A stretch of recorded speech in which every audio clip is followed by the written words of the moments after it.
Okay, so a covenant just means to give yourself to something greater than yourself. A covenant is an offering. It's more an offering than it is an agreement.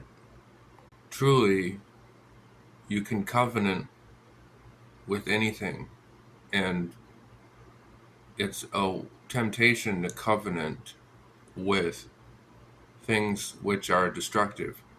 Smoking is a good example. In a sense, when you smoke cigarettes or whatever you smoke, um, when you're smoking, when you're ingesting that consumable, you're covenanting with the spirit of that effect that it has on you, as goes with any addiction.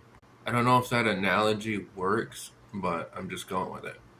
So to covenant with the divine just means that you're sort of throwing yourself into a much bigger pool, a much bigger ocean than anything you could ever offer by yourself. For example, I run out of energy. I get weak.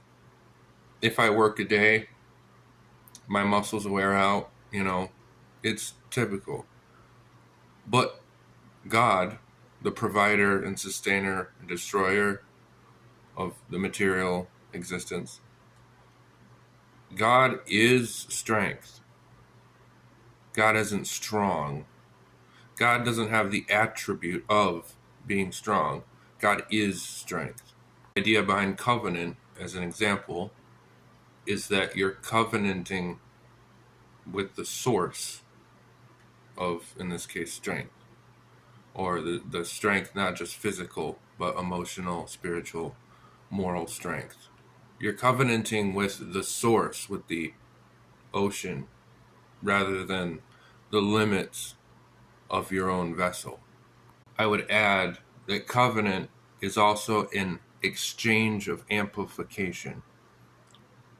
So, my will, personally, my efforts can only go so far, whereas God, the source of all things, Allah, is infinite.